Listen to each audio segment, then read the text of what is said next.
In its newest production, Hub Theater Company takes a look at a question of justice for two men on death row. The play is called Coyote on a Fence, and it runs March 31st through April 15th. Here to tell us about the production are the company's managing director, Lauren Elias, and also the play's leading actor, Mark Krawczyk. Thank you both very much for being with us. Our pleasure. Thank you.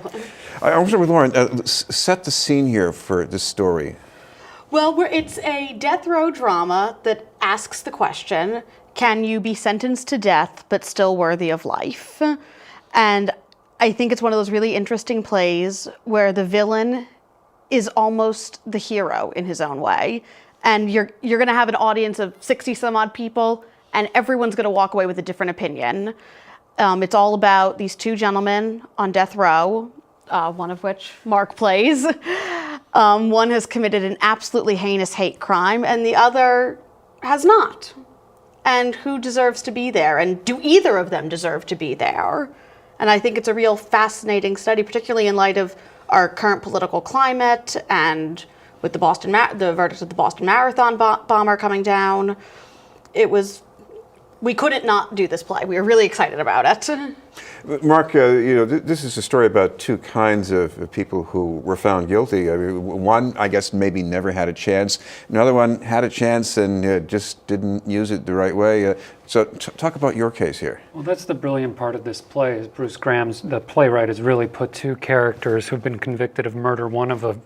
It's tough to say which crime of murder is more heinous, but one has killed someone in a very awful situation. The other one found himself as a former drug and alcohol counselor involved in a situation where he may or may not have committed a similar crime to one individual.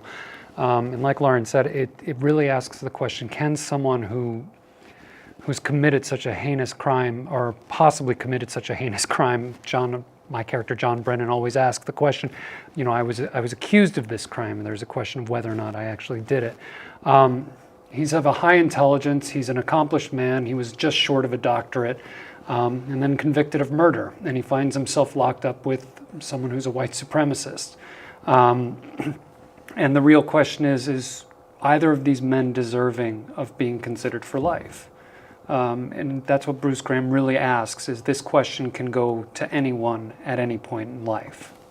Lauren, is this a play that really resolves an issue that we get the answer about what drives these people? I mean, I think you understand what brought both of these men to the situation that they're in.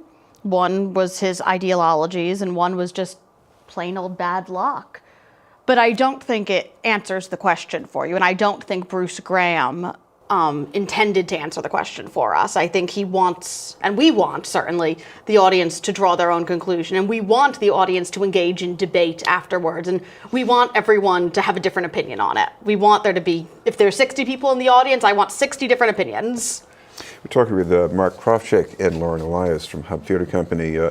Mark, I guess you're sort of torn here too, because is this a role where you relish being evil, or you're trying to ingratiate yourself with those people in the audience? As an actor, you always want to be an advocate for your character, so there's a rare opportunity. I've certainly played villains before, but there's a rare opportunity to relish playing evil. It's much more about playing the individual actions for me and really being the best advocate I can be for my character. But there is the relishing of playing that mystery for the audience, of really asking them to engage in the conversation of what actually happened here and asking even bigger questions around that. Of course, I'm curious, does this character you play evolve somehow, at least in the course of the drama? Most definitely. He's a man with a lot of personal demons. He's fighting a lot of things within himself.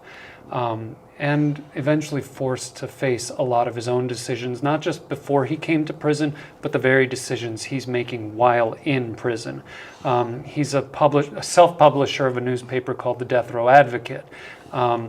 Its intents are very noble in and of themselves, but I think throughout the course of the play, he starts asking what its purpose really should be. I don't want to go too much into that. I'd rather your viewers came and watched our play to ask that themselves. Well, I'm going to test my curiosity in you. Is this a play in which we just see two people, separate but side by side, or are they acting on each other as well? It's actually a 4-person show. So we have the guard, who's played by Regine Vital, and she's absolutely wonderful, and then a reporter from the New York Times who's coming in to do an article named Samuel Freed, who's played by company member Rob Orzali. So it's not just two people in a cell staring out with no physical contact. And we do use some theatrical conceits. These guys do get some time together. There's even a little bit of stage combat. So it's a beautifully conceived and beautifully staged production, in my completely unbiased opinion.